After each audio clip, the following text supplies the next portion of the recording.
रामाय रामभद्राय रामचंद्राय वेदसे रघुनाथाय नाथाय सीताय पतिये नमः। श्री रामलला भगवान की, श्री रामलला भगवान की, भारत माता की, भारत माता की, सरयू माता की, सरयू माता की, जय जय सीताराम। रामोत्सव के आज के इस कार्यक्रम के मुख्य अतिथि दुनिया के सबसे लोकप्रिय राजनेता, भारत के माननीय प्रधानमंत्री आदरणीय श्री नरेंद्र मोदी जी, राष्ट्रीय स्वयंसेवक संघ के माननीय सरसंघ चालक श्रद्धेय डॉक्टर मोहन भागवत जी, प्रदेश की माननीय राज्यपाल श्रीमती आनंदीबेन पटेल जी, श्री राम जन्मभूमि तीर्थ क्षेत्र न्यास के अध्यक्ष पूज्य महंत नृत्य गोपाल दास जी, श्री राम जन्मभूमि तीर्थ क्षेत्र न्यास के कोषाध्यक्ष पूज्य स्वामी गोविंद देव गिरी जी, महासचिव सम्मान्य श्री चंपत राय जी, देश के कोने कोने से यहां पर पधारे पूज्य संतजन, अपने अपने क्षेत्र के नेतृत्व देने वाले सभी उपस्थित महानुभाव, रामोत्सव के इस पावन पर्व के अवसर पर आदरणीय प्रधानमंत्री जी का मैं आप सबकी ओर से हृदय से स्वागत करता हूं, अभिनंदन करता हूं। इस अवसर पर पधारे राष्ट्रीय स्वयंसेवक संघ के सरसंघ चालक आदरणीय डॉक्टर मोहन भागवत जी का, अन्य समागत अतिथियों और महानुभावों का मैं हृदय से स्वागत करता हूं, अभिनंदन करता हूं। प्रभु रामलला के भव्य, दिव्य और नव्य धाम में विराजने की आप सभी को कोटि कोटि बधाई। 500 वर्षों के लंबे अंतराल के उपरांत आज के इस चिर प्रतीक्षित मौके पर अंतर्मन में भावनाएं कुछ ऐसी हैं कि उन्हें व्यक्त करने के लिए शब्द नहीं मिल रहे हैं। मन भावुक है, भाव विभोर है, भाव विह्वल है। निश्चित रूप से आप सब भी ऐसा महसूस कर रहे होंगे। आज इस ऐतिहासिक और अत्यंत पावन अवसर पर भारत का हर नगर, हर ग्राम अयोध्या धाम है। हर मार्ग श्री राम जन्मभूमि की ओर आ रहा है। हर मन में राम नाम है, हर आंख हर्ष और संतोष के आंसू से भीगा है। हर जीवा राम राम जप रही है, रोम रोम में राम रमे हैं, पूरा राष्ट्र राममय है। ऐसा लगता है हम त्रेता युग में आ गए हैं। आज रघुनंदन राघव रामलला हमारे हृदय के भावों से भरे संकल्प स्वरूप सिंहासन पर विराज रहे हैं। आज हर राम भक्त के हृदय में प्रसन्नता है, गर्व है और संतोष के भाव हैं। आखिर भारत को इसी दिन की तो प्रतीक्षा थी। भाव विभोर कर देने वाली इस दिन की प्रतीक्षा में लगभग 5 शताब्दी व्यतीत हो गई। दर्जनों पीढ़ियां अधूरी कामना लिए इस धराधाम से साकेत धाम में लीन हो गई, किंतु प्रतीक्षा और संघर्ष का क्रम सतत जारी रहा। श्री राम जन्मभूमि संभवतः विश्व में पहला ऐसा अनूठा प्रकरण होगा जिसमें किसी राष्ट्र के बहुसंख्यक समाज ने अपने ही देश में अपने आराध्य की जन्मस्थली पर मंदिर निर्माण के लिए इतने वर्षों तक और इतने स्तरों पर लड़ाई लड़ी हो। संतों, सन्यासियों, पुजारियों, नागाओं, निहंगों, बुद्धिजीवियों, राजनेताओं, जनजातियों सहित समाज के हर वर्ग ने जाति पाति, विचार दर्शन, उपासना पद्धति से ऊपर उठ करके राम काज के लिए स्वयं को उत्सर्ग किया। अंततः वह शुभ अवसर आ ही गया जब कोटि कोटि आस्थावानों के त्याग और तप को पूर्णता प्राप्त हो रही है। आज आत्मा प्रफुल्लित है इस बात से कि मंदिर वही बना है जहां बनाने का संकल्प लिया था। संकल्प और साधना की सिद्धि के लिए, हमारी प्रतीक्षा की इस समाप्ति के लिए और संकल्प की पूर्णता के लिए आदरणीय प्रधानमंत्री श्री नरेंद्र मोदी जी का हृदय से आभार और अभिनंदन।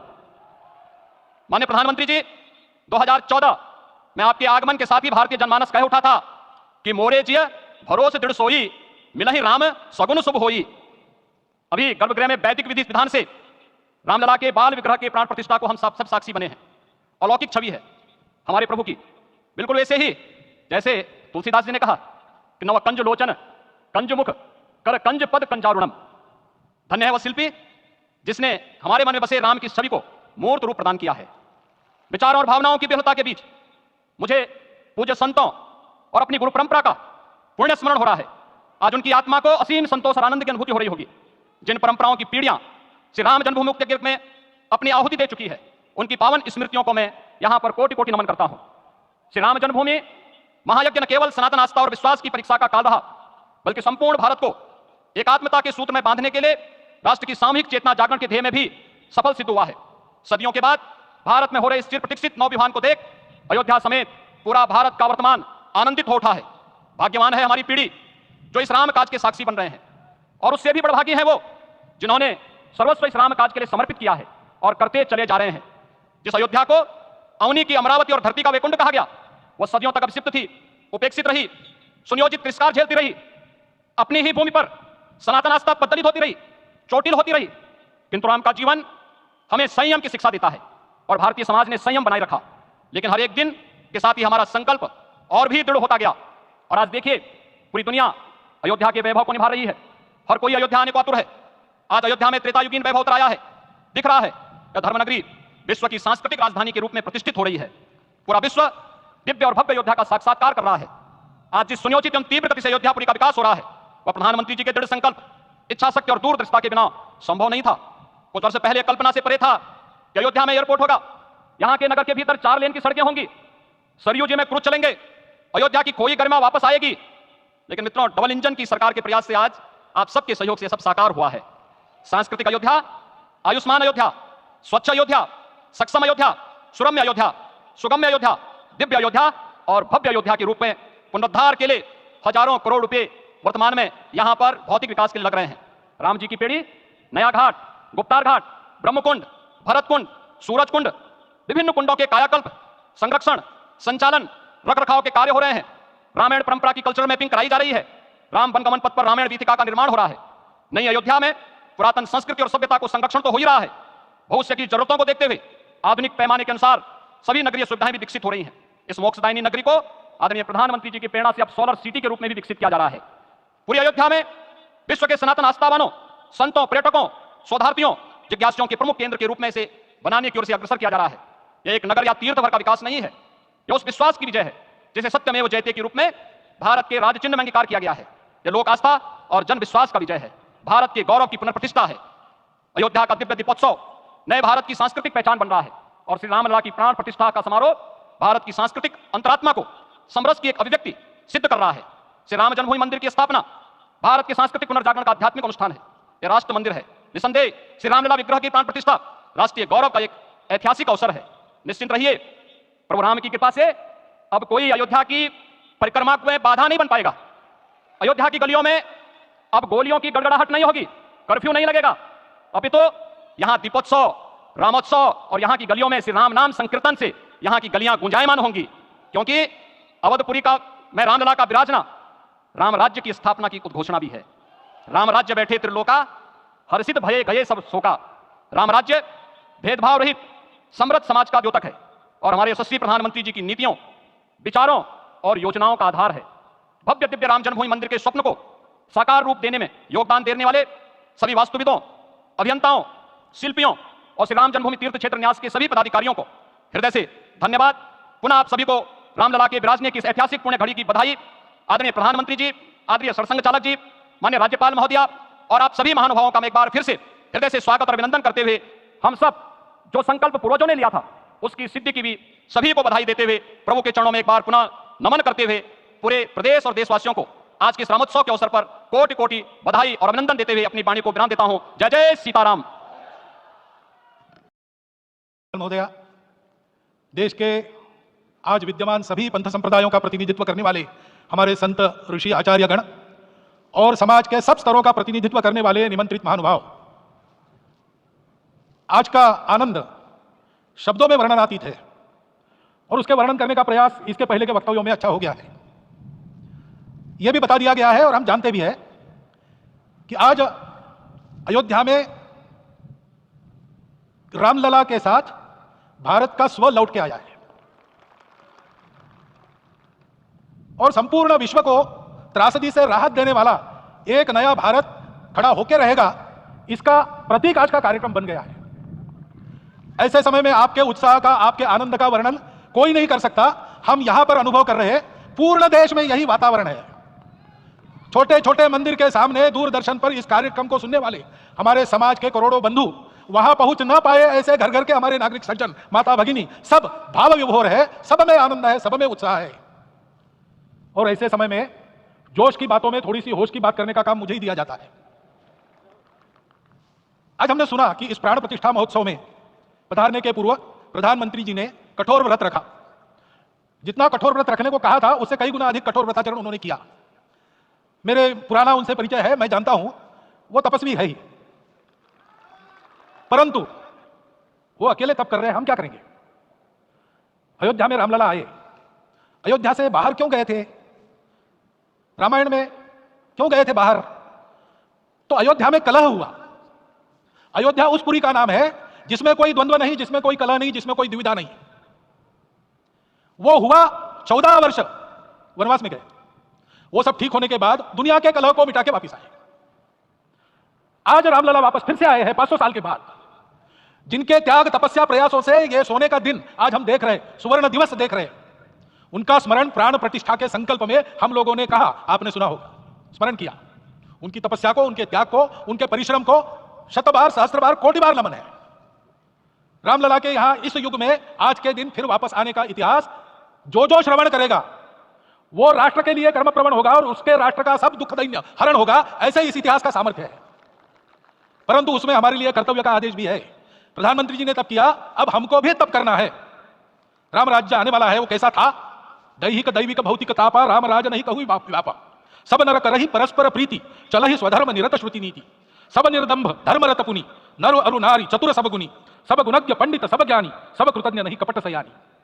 राम राज्य के सामान्य नागरिकों का जो वर्णन है, हम भी इस गौरवमय भारतवर्ष की संतानें हैं। कोटि कोटि कंठ उसका जयगान करने वाले हमारे हैं। हमको इस प्रकार के व्यवहार को रखने का तप आचरण करना पड़ेगा। हमको भी सारे कलह को विदाई देनी पड़ेगी। छोटे छोटे परस्पर मत रहते हैं, छोटे छोटे विवाद रहते हैं, उसको लेकर लड़ाई करने की आदत छोड़ देनी पड़ेगी। आखिर है क्या, ये बात बताइए, वो सामान्य नागरिक कैसे थे, निर्दंभ प्रामाणिकता से आचरण करने वाले, केवल बातें करने वाले नहीं और बातें करके उसका अहंकार पालने वाले नहीं थे, काम करते थे, आचरण करते थे और अहंकार नहीं था, ऐसे वो थे। और धर्मरत थे, यानी क्या थे, इस पर कठिन भाषा में प्रवचन बहुत लंबा हो सकता है, लेकिन थोड़े में धर्म के जो 4 मूल्य जिनकी चौखट पर धर्म है, ऐसा श्रीमद् भागवत में बताया है, सत्य करुणा शुचिता तपस, उसका आज हमारे लिए युगानुकूल आचरण क्या है। तो सत्य कहता है कि सब घटों में राम है, ब्रह्म सत्य है, वही सर्वत्र है। तो हमको ये जानकर आपस में समन्वय से चलना होगा, क्योंकि हम चलते हैं, सबके लिए चलते हैं, सब हमारे हैं, इसलिए हम चल पाते हैं। और इसलिए आपस में समन्वय रखकर व्यवहार करना, यह धर्म का पहला जो पैर है, सत्य, उसका आचरण है। करुणा दूसरा कदम है, उसका आचरण है सेवा और परोपकार। सरकार की कई योजनाएं गरीबों को राहत दे रही, सब हो रहा है, लेकिन हमारा भी कर्तव्य है, ये सब समाज बांधव हमारे अपने बंधु है। तो जहां हमको दुख दिखता है, पीड़ा दिखती है, वहां हम दौड़ जाए, सेवा करें, दोनों हाथों से कमाएं, अपने लिए न्यूनतम आवश्यक रखकर बाकी सारा वापस दे, सेवा और परोपकार के माध्यम से। यह करुणा का अर्थ आज है।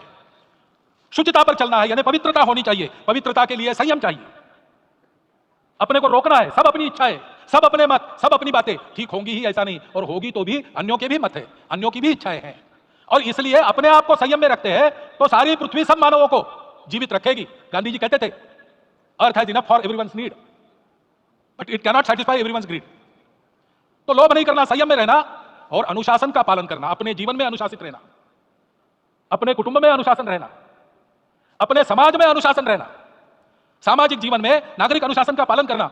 भगिनी निवेदिता कहती थी कि स्वतंत्र देश में नागरिक संवेदना रखना और नागरिक अनुशासन का पालन करना, यही देशभक्ति का रूप है।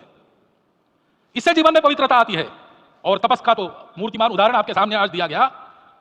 व्यक्तिगत तपस तो हम करेंगे, सामूहिक तपस क्या है, संगच्छध्वम संवदध्वम सम वो मनांसी जानता। हम साथ चलेंगे, बोलेंगे आपस में, उसमें से एक सहमति का संवाद निकालेंगे, एक ही भाषा बोलेंगे, वो वाणी मन वचन कर्म समन्वित होगा और मिलकर चलेंगे, अपने देश को विश्व गुरु बनाएंगे। ये तपस हम सबको करना है। 500 वर्षों तक अनेक पीढ़ियों ने लगकर परिश्रम करके, प्राणों का बलिदान देके, खून पसीना बहाकर आज ये आनंद का दिन सारे राष्ट्र को उपलब्ध करा दिया। उन सबके प्रति हमारे मन में कृतज्ञता है। मैं यहां बैठता हूं तो मेरे मन में विचार आता है कि मुझे बिठाया, मैंने क्या किया। वो तो जो उन्होंने किया उसका प्रतिनिधि भी मुझे बनाया गया है, उस प्रतिनिधि के नाते मैं ये अवदान स्वीकार करता हूं और उन्हीं को अर्पण करता हूं। परंतु उनका यह व्रत हमको आगे लेके जाना है। जिस धर्म स्थापना विश्व में करने के लिए राम का अवतार हुआ था, उस धर्म स्थापना को अनुकूल स्थिति अपने आचरण में अपने देश में उत्पन्न करना, यह अपना कर्तव्य बनता है। रामलला आए हैं हमारे मन को आह्लादित करने के लिए, उत्साही करने के लिए, प्रेरणा देने के लिए, साथ साथ इस कर्तव्य की याद दिलाकर उसमें कृति प्रवण करने के लिए आए हैं। उनका आदेश सर पे लेके हम यहां से जाए। सब लोग तो यहां आ नहीं सके, लेकिन वो सुन रहे, देख रहे। अभी इस क्षण से इस व्रत का पालन हम करेंगे तो मंदिर निर्माण पूरे होते होते विश्व गुरु भारत का निर्माण भी पूरा हो जाएगा। इतनी क्षमता हम सबकी है। इसका मैं एक बार स्मरण देता हूं, आप सबको धन्यवाद देता हूं और मेरे 4 शब्द समाप्त करता हूं।